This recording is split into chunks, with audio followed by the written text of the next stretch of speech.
Assalamualaikum warahmatullahi ta'ala wabarakatuh. Bismillahirrahmanirrahim. Alhamdulillahi rabbil alamin. Wal aqibatu lil muttaqin wa la udwana illa 'alal zalimin. Wassalatu wassalamu ala sayidina Muhammadin asyrafil anbiya'i wal mursalin wa ala alihi wa sahbihi ajma'in. Alhamdulillah, senantiasalah kita bersyukur kehadrat Allah Subhanahu wa taala. Dan jagalah akhlak kita, lakukanlah yang paling terbaik yang kita mampu. Jangan meninggalkan dan meremehkan sama sekali dosa-dosa sekalipun kecil. Iaitu kita tidak boleh meremehkan, kerana daripada sebab dosa yang kecil itu terkadang kala kita menarik kemurkaan Allah. Dan jangan kita ringankan amal yang sedikit. Terkadang kala amal yang sedikit hanya menolong orang saja, Allah Ta'ala akan menyelamatkan kita daripada siksaan api neraka. Sebab itu berusahalah sementara umur kita masih diberi oleh Allah Ta'ala, dan senantiasa kita mengharapkan kepada Allah supaya menerima segala amal kita, baik yang kecil maupun yang besar, yang terang ataupun yang tersembunyi. Semoga itu menjadi perbekalan kita di akhirat, insya-Allah. Amin ya rabbal alamin. Pada suatu ketika, iaitu cerita ini berlaku di Baghdad, seorang governor yang telah dilantik oleh khalifah yang namanya Ishaq bin Ibrahim adalah seorang governor yang sangat menjalani hukum-hukum Allah. Beliau tidak ada sedikit pun terkadang kala belas kasihan kalau memang benar orang-orang yang ditangkap semasa pemerintahan beliau didapati bersalah. Satu ketika beliau tidur. Di dalam tidurnya beliau bermimpi datang baginda besar Nabi Muhammad sallallahu alaihi wasallam. Di dalam mimpinya itu Rasulullah berpesan kepada Gubernur Ishaq bin Ibrahim, katanya, kamu bebaskanlah pembunuh yang baru ditangkap. Dia heran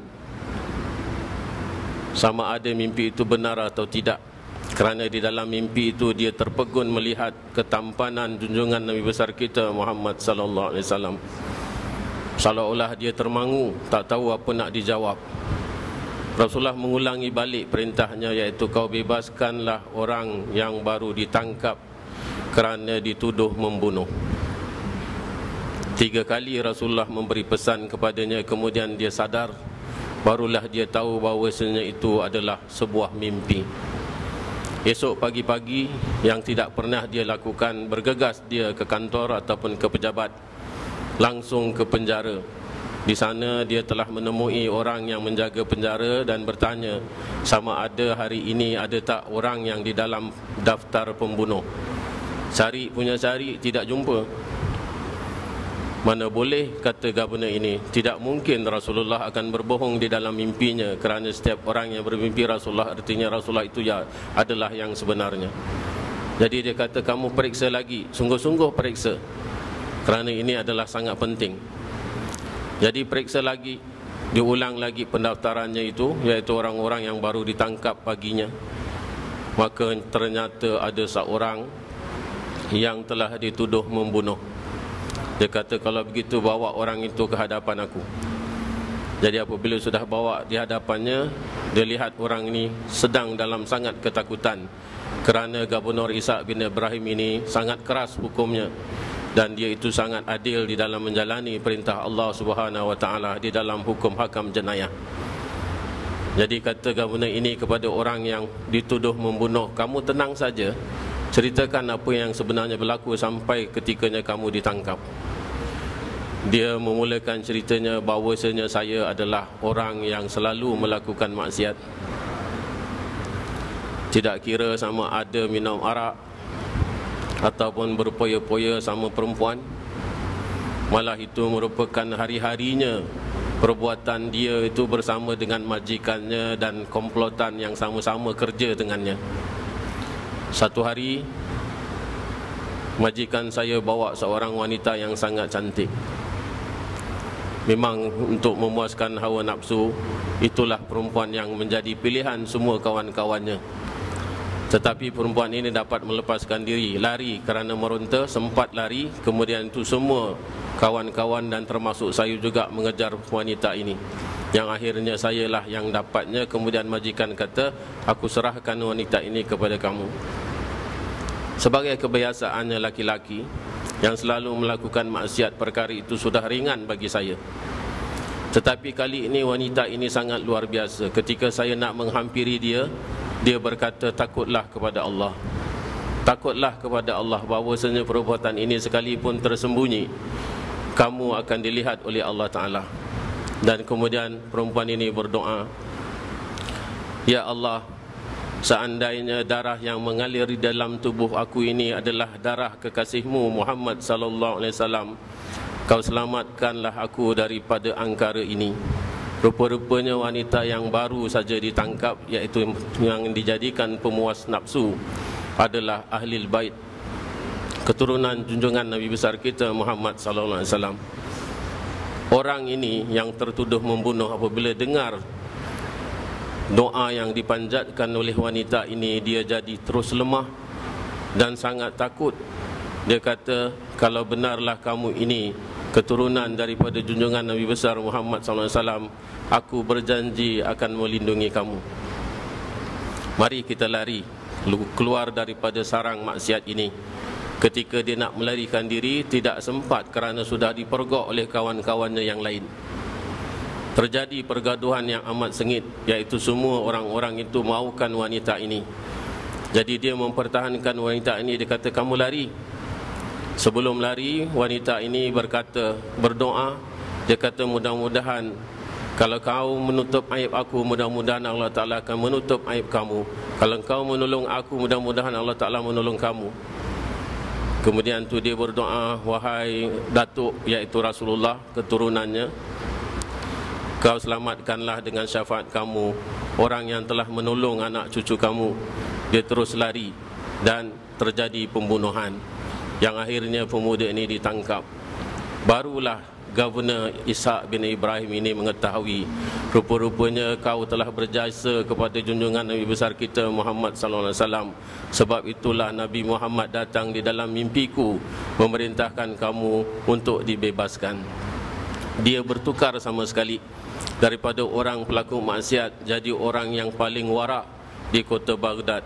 Tiap kali dia bertemu dengan Governor Ishaq bin Ibrahim, dia berkata, ini adalah merupakan satu perbuatan yang tak pernah aku sangka. Dari sebab itu aku bertukar jadi baik.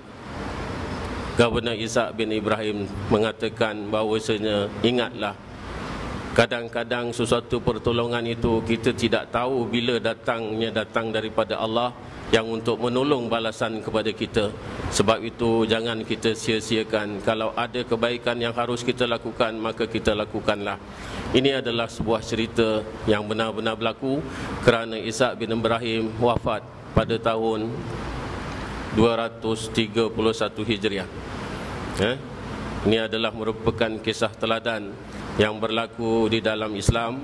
Mudah-mudahan kita mengambil iktibar di tengah hari ini, supaya sering kita melakukan perbuatan yang baik, sekalipun dia hanya kecil, yang tidak kita rasakan akan Allah Ta'ala balas, tetapi tidak begitu keadaannya.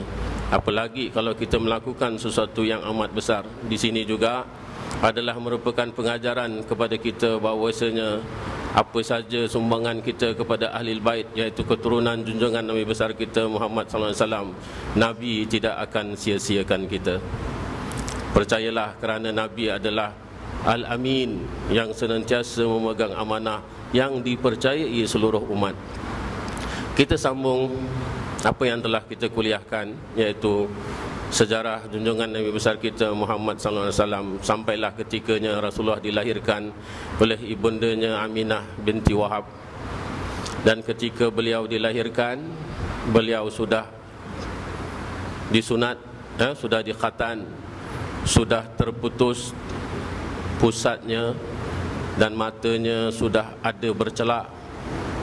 Baunya sangat wangi, tidak ada kekotoran yang melekat di badan baginda. Di mana tempat kelahiran baginda, iaitu di sebuah rumah milik Yusuf Al-Thaqafi di Mekah.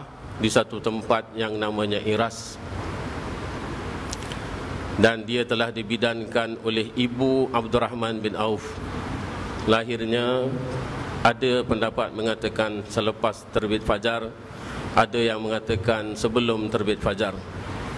Jadi apabila ketikanya dia lahir itu, ada setengah pandangan mengatakan bahawasanya Rasulullah memandang ke langit dan dia berkata, Allahu Akbar kabira walhamdulillahi katsira wa subhanallahi bukrata wa asila.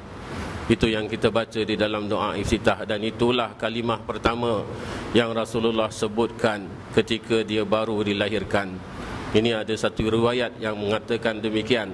Ada riwayat lain pula mengatakan bahawasanya ketika Rasulullah dilahirkan, Rasulullah mengatakan Alhamdulillah. Kemudian tu seluruh malaikat baik di langit maupun di bumi menjawab perkataan Alhamdulillah yang diucapkan oleh baginda Nabi besar Muhammad SAW dengan Yarhamukallah, mudah-mudahan kamu dirahmati oleh Allah. Kemudian tu Rasulullah menjawab lagi, menjawab balasan daripada Yarhamukallah, Yahdikumullah, mudah-mudahan diberi petunjuk kamu daripada Allah, wa yuslih walakum, dan mudah-mudahan Allah Ta'ala memberi kebaikan kepada keadaan kamu.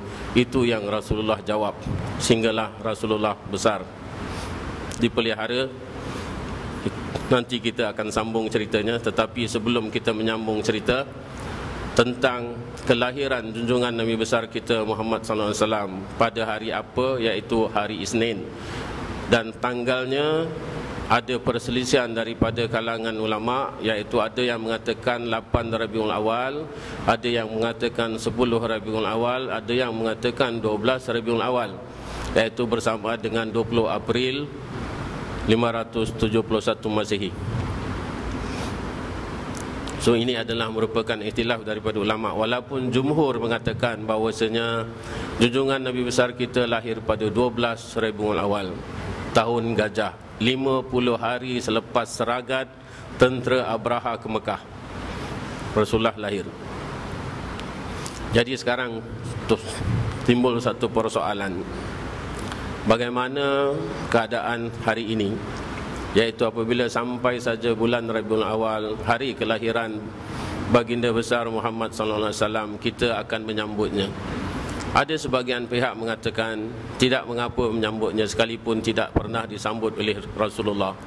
Ada yang keras bunyinya, ini adalah merupakan satu bid'ah, kerana Rasulullah tak buat, kita tak seharusnya melakukannya. Tetapi ulama-ulama yang mengatakan boleh atas dasar bahawasanya bid'ah itu adalah bid'ah hasanah, kerana mereka membagikan yang antara bid'ah sayyi'ah dengan bid'ah hasanah. Bid'ah hasanah sekalipun tidak dilakukan, tidak dikerjakan oleh junjungan Nabi besar kita Muhammad SAW, tetapi sekiranya ada kebaikan-kebaikan di dalamnya, ada peringatan-peringatan untuk mendekatkan diri kita kepada agama dan Allah, maka harus dikerjakannya, kerana untuk menarik manfaat kepada orang banyak, supaya lebih kenal siapa junjungan Nabi besar kita, macam mana perjuangannya. Dan setiap daripada sambutan Maulidur Rasul, kebanyakannya semua adalah diceritakan tazkirah-tazkirah yang membangkitkan jiwa kita, yang memberikan kebaikan supaya kita diberangsangkan untuk melakukan kebaikan. Adakah itu sesuatu yang tidak baik? Tentunya itu adalah merupakan satu yang baik kalau kita mengambil manfaat daripadanya. Mula-mula orang yang meraihkan sambutan Maulidur Rasul sallallahu alaihi wasallam sudah sangat jauh zamannya daripada Rasulullah, iaitu lebih kurang puluhan tahun lepas daripada kewafatan junjungan Nabi besar kita Muhammad SAW. Dan yang mula-mula melakukannya itu adalah seorang sultan, namanya Sultan Muzaffar. Sultan Muzaffar ini memerintah sebuah negeri yang namanya Irbil. Irbil kalau sekarang ini termasuk Iraq. Dan di dalam peta kalau kita lihat, negeri yang namanya Irbil ini ada dua, namanya sama, satu berada di Iraq dan satu berada di Syam. Dan beliau adalah merupakan sultan yang sangat adil, memerintah dengan ajaran Islam, dan kerana sayang dan cintanya kepada Rasulullah, beliau telah memulakan sambutan Maulidur Rasul. Sampailah ke saat ini, kebanyakan daripada kita mengambil pelajaran daripada perbuatan yang pertama ini, iaitu memberi makan orang miskin, ada sedikit jamuan, kemudian tu adanya tazkirah, kemudian tu adanya periwayatan tentang bagaimana perjuangan Rasulullah. Itu semua sampai ke hari ini masih kita lihat. Itu adalah merupakan sesuatu yang sangat baik. Sekarang, sama ada dia boleh dilakukan atau tidak. Adakah orang-orang ataupun ulama-ulama yang mengatakan bahawasanya itu bid'ah hasanah, ada dalil ataupun hanya pandangan daripada mereka saja? Setentunya ada dalil daripada dalil Al-Quran. Qul bifadlillah wa birahmatihi fa bizalika falyafrahu. Katakanlah, dengan kurniaan daripada Allah dan rahmatnya, maka dengan yang demikian hendaklah kamu bergembira. Kalaulah dengan kurniaan Allah, setengah ulama tafsir mengatakan bifadlillah ini, fadl itu artinya ilmu yang diajarkan oleh Allah Ta'ala kepada umat manusia, kepada orang-orang yang telah dapat menerima ilmu tersebut, yang kita kata orang alim ataupun ulama. Itu adalah merupakan kelebihan ataupun keutamaan Allah Ta'ala kepada seseorang. Maknanya ilmu yang diajarkan oleh Allah kepada kita merupakan satu keutamaan, satu pemberian. Kemudian tu bi rahmatihi, dan dengan rahmat Allah. Ulama tafsir mengatakan bahawasanya rahmat itu adalah tidak lain junjungan Nabi besar kita Muhammad sallallahu alaihi wasallam. Atas dasar apa kita mengatakan rahmat yang di dalam ayat ini menunjuk kepada junjungan Nabi besar kita? Adalah kerana wa ma arsalnaka illa rahmatan lil alamin. Tidaklah aku mengutuskan kamu, kami mengutuskan kamu melainkan menjadi rahmat kepada seluruh alam. Sudah jelas bahawasanya rahmat dalam ayat ini adalah merujuk kepada junjungan Nabi besar kita Muhammad sallallahu alaihi wasallam. Fabizalika, maka yang demikian menurut firman ini, fal yafrahu, maka hendaklah kamu bergembira. Adakah lebih patut? Adakah lebih patut selain daripada kegembiraan yang sangat ketika kelahiran junjungan Nabi besar kita Muhammad sallallahu alaihi wasallam? Kelahiran junjungan Nabi besar kita adalah segala-galanya, kegembiraan yang tidak terhingga, kerana beliau adalah penyuluh umat. Kalau kita dapat segunung emas sekalipun dibanding dengan kelahiran Rasulullah, kegembiraan kita dapat segunung emas itu tidak akan setara dengan kegembiraan kita menyambut hari kelahiran junjungan Nabi besar kita Muhammad sallallahu alaihi wasallam. Tidak ada yang lebih besar daripada kelahiran beliau, tidak ada. Sekalipun ditimbang, tidak akan dia menyamainya. Sebab itu, apabila kita mencintai Rasulullah, macam mana untuk kita gambarkan untuk mencintai Rasulullah? Orang berkata, kalau cinta kepada Rasulullah bukan melalui daripada Maulidur Rasul.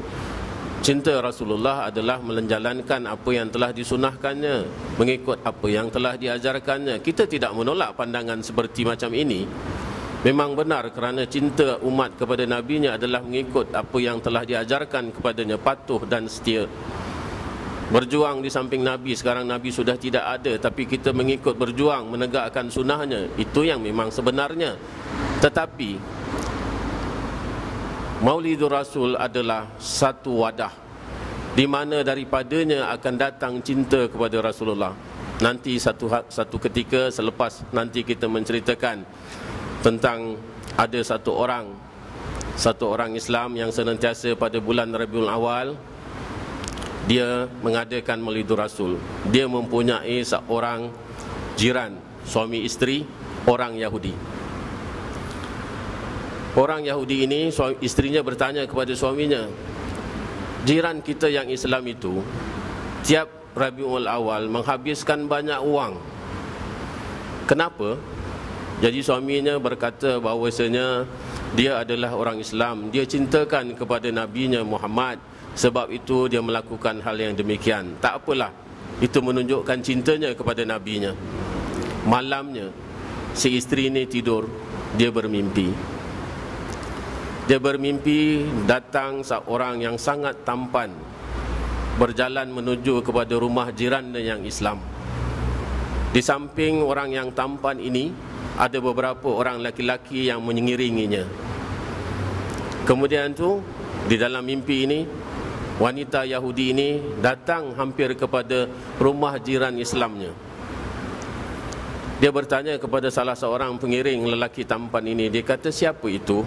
Lelaki yang sangat tangguh, wajahnya berseri-seri, bersinar, yang naik ke atas menuju kepada jiran aku. Kemudian orang yang mengiringinya berkata, kalau kamu mahu tahu, itulah junjungan Nabi besar kita Muhammad sallallahu alaihi wasallam. Boleh tak kalau aku ingin bercakap dengan dia, adakah dia sudi untuk mendengar perkataan aku? Jadi pengiring ini, laki-laki yang mengiringi Rasulullah, bertemu dengan Rasulullah. Dia kata ada seorang wanita ingin bertemu dengannya. Baiklah, kata Rasulullah. Dia turun daripada rumah bertemu dengan wanita ini. Kemudian tu wanita ini berkata, wahai Muhammad. Labbaiki, kata Rasulullah. Dia jawab dengan nada yang sangat lembut. Kemudian tu wanita Yahudi ini kata, aku bukan Islam, malah aku Yahudi yang menjadi musuh agama kamu. Kenapa kamu menyambut satu talbiyah daripada panggilan aku, kata wanita ini. Dia kata, demi zat yang telah mengutuskan aku, tidaklah aku menjawab sesuatu yang sangat baik sebelum aku mengetahui bahawasanya engkau akan diberi hidayah oleh Allah. Terpesona wanita Yahudi ini tengok pekerti Rasulullah, tengok akhlaknya yang sangat mulia. Benar-benarlah bahawasanya engkau ini adalah Nabi utus yang diutus kepada akhir zaman, Nabi yang menguasai, yang memberi rahmat seluruh alam. Aku bersyahadah kepadamu. Di dalam mimpi dia bersyahadah kepada Rasulullah.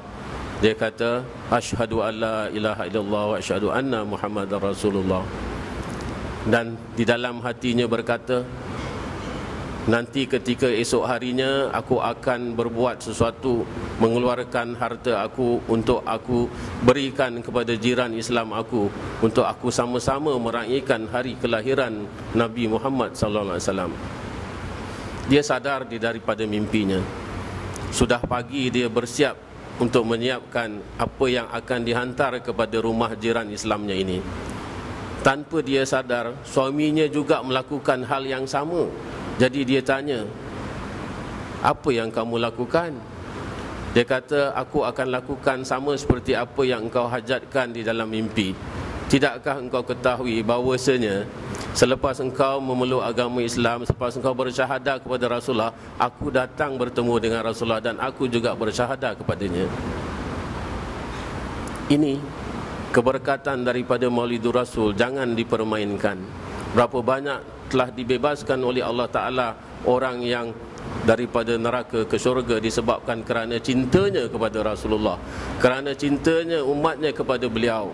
Maka kita selalu jangan salah sangka, jangan menganggap sesuatu majlis itu menghaburkan wang, tapi sebenarnya di sebaliknya iaitu perkara yang gaib yang kita tidak ketahui, iaitu pembebasan Allah daripada api neraka kepada sesiapa yang dikehendaki oleh Allah semata-mata kerana jatuh cintanya kepada junjungan Nabi besar kita Muhammad sallallahu alaihi wasallam.